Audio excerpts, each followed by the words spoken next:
¿Qué tal? Bienvenidos y bienvenidas. Hoy nos toca charlar acerca de un término aparentemente pasado de moda y que para algunos resulta incluso anacrónico. Sin embargo, y quizá más que nunca, resulta fundamental para entender lo que nos acontece. Hoy vamos a preguntarnos qué es la ideología. Así que, con eso en mente, hoy, como casi todos los días, hablemos de ciencias sociales.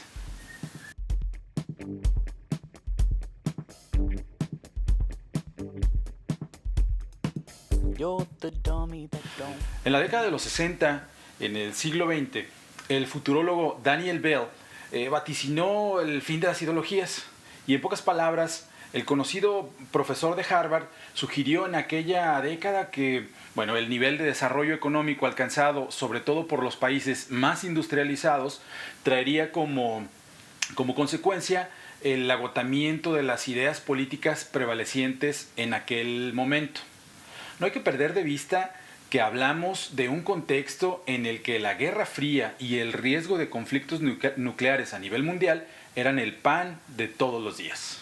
Básicamente, Bell decía que con el crecimiento económico se difuminarían los grandes conflictos que atravesaban a las sociedades contemporáneas y entonces las dinámicas del campo político adquirirían un tono más pragmático que trascendería la esfera de lo ideológico.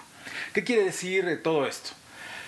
Básicamente que se pondría el énfasis más en la eficiencia y la eficacia de los gobiernos y no tanto en las ideas de naturaleza política que lo sustentan.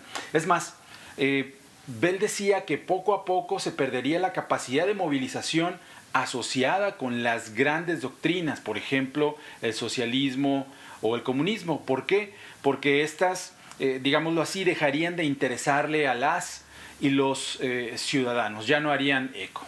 Y ¡zas!, que la realidad del 68 se le viene encima a los teoristas del futuro. Aún así, años más tarde, a inicios de la década de los 90, también en el siglo XX, Francis Fukuyama, otro futurólogo norteamericano, llevó un poco más allá los argumentos de Daniel Bell. Digamos que en aquel entonces, frente a la disolución de la Unión Soviética y la caída del muro de Berlín, Fukuyama presentó la polémica y espinosa hipótesis del fin de la historia, que seguramente han escuchado. Con esta hipótesis, el politólogo estadounidense del que hablamos planteaba que con el triunfo de la democracia, sobre todo la democracia liberal, prácticamente en todo el occidente, terminarían los grandes conflictos ideológicos y que básicamente desde Hegel hasta Marx habían sido vistos como el motor de la historia.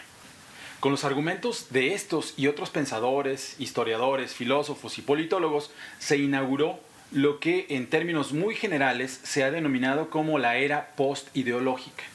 Durante varios años, la ideología fue un término que se miró con cierto desdén, como si fuera, no sé, el pariente incómodo y anacrónico con el que nadie quiere establecer contacto, o como incluso como el mal aliento, ¿no? Siempre está en boca de los otros, jamás en la nuestra. Así era pensada la ideología. Pero, habría que preguntarnos, ¿cuáles son los efectos de esta especie de espíritu posmoderno, hay que decirlo así, de la época?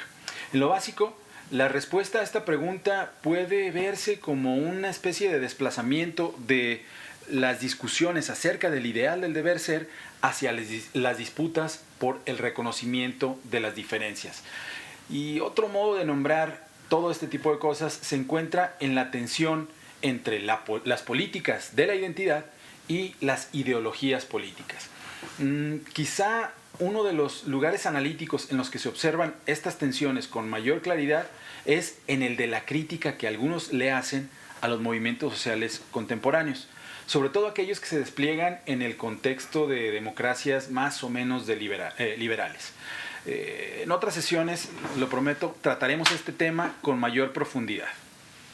Por lo pronto, hay que decir que, en este sentido, pareciera que los núcleos temáticos alrededor de los que la gente se moviliza hoy tienen perspectivas finitas, extremadamente localizadas, particulares y además muy bien delimitadas. Por lo menos eso es lo que dice la crítica. Según algunos, no le apuestan a grandes transformaciones sociales, sino que más bien aseveran que Dadas sus características, estos movimientos no constituyen la construcción de un futuro y una sociedad distintas, sino que buscan la transformación del presente sin un horizonte claro con respecto al mediano o a largo plazos.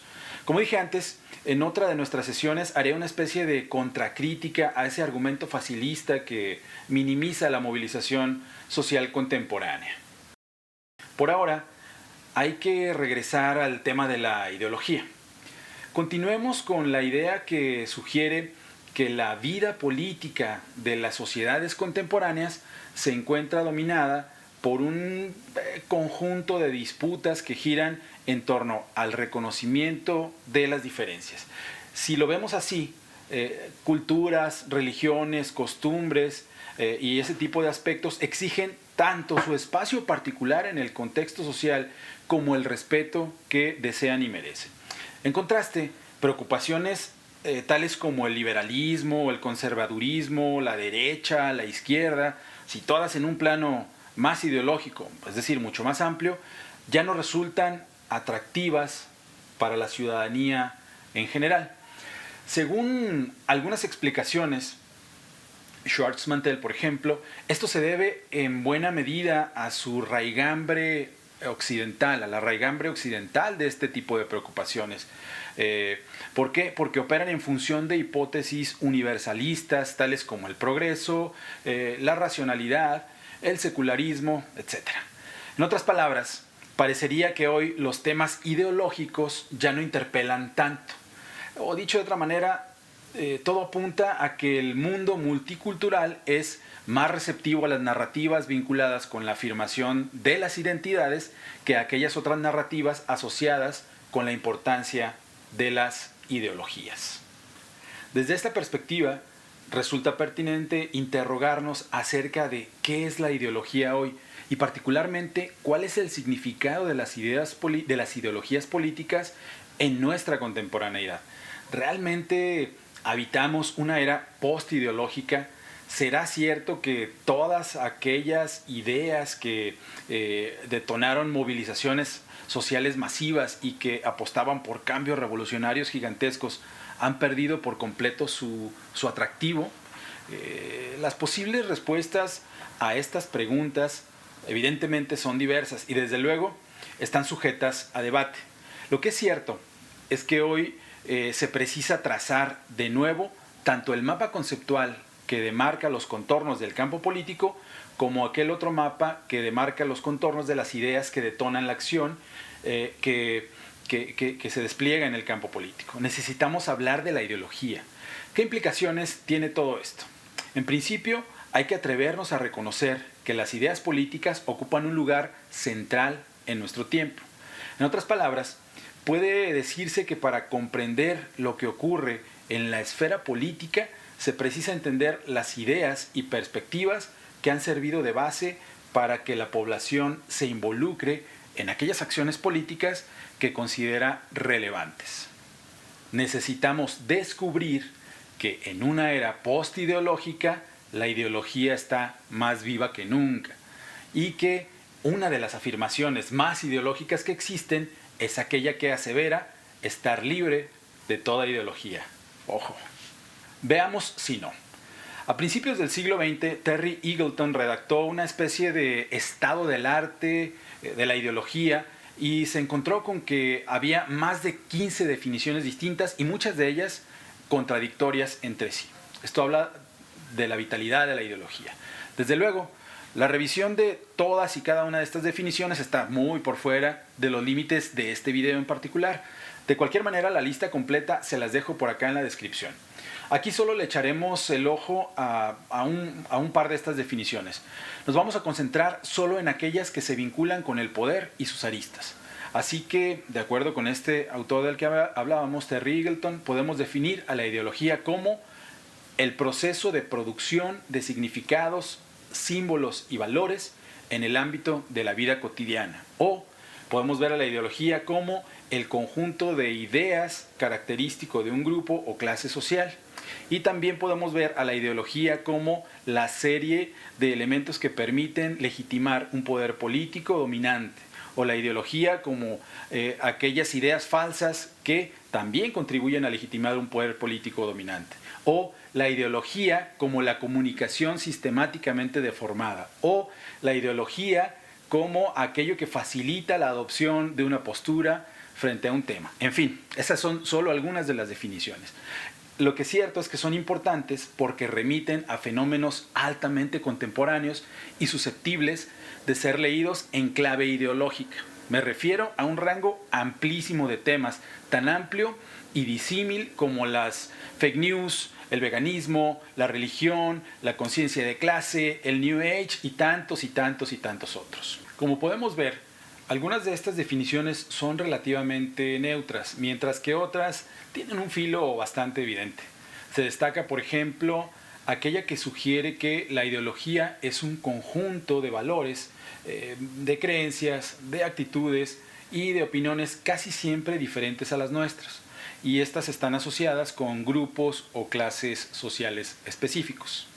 Otra de las definiciones más conocidas es la que alude a la falsa conciencia, es decir, a un conjunto de discursos que disemina ideas engañosas acerca de cómo es el mundo y del lugar que ocupan las personas en el espacio social.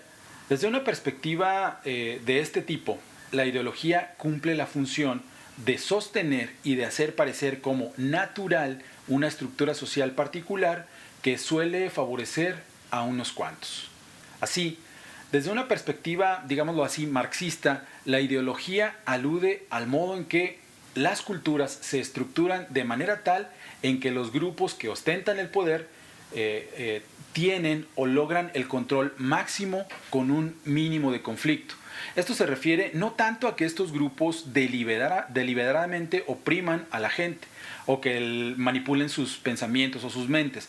Más bien se refiere a la manera en que las instituciones dominantes de una sociedad operan a través de la transmisión de valores, de visiones del mundo, de símbolos, etcétera, para legitimar un orden social específico, el que les conviene.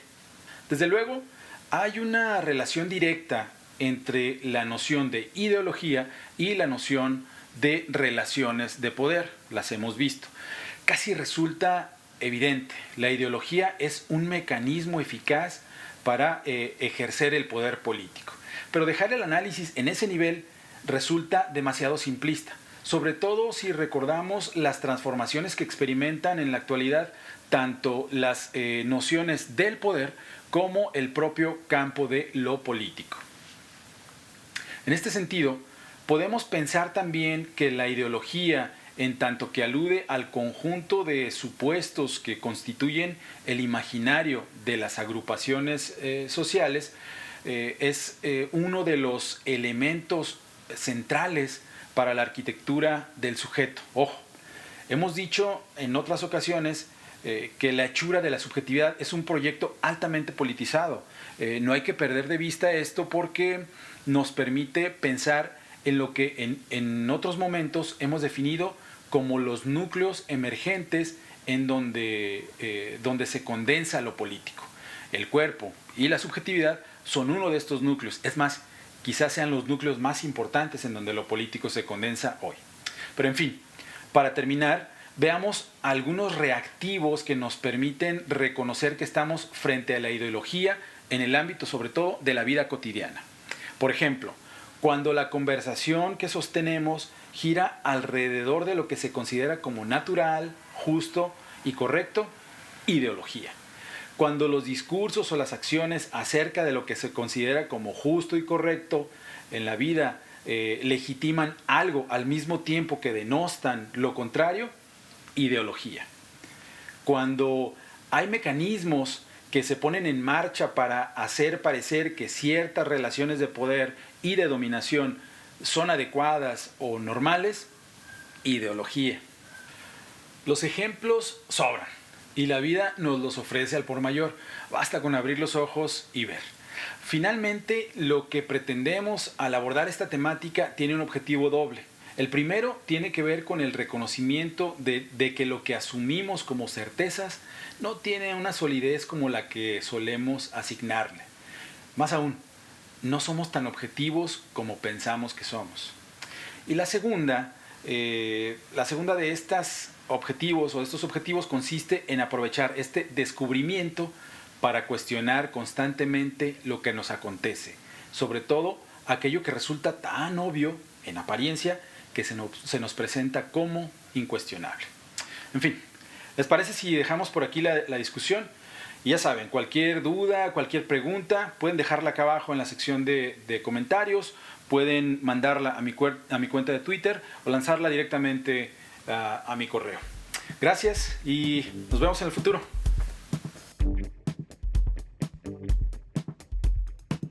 You're the dummy that don't believe.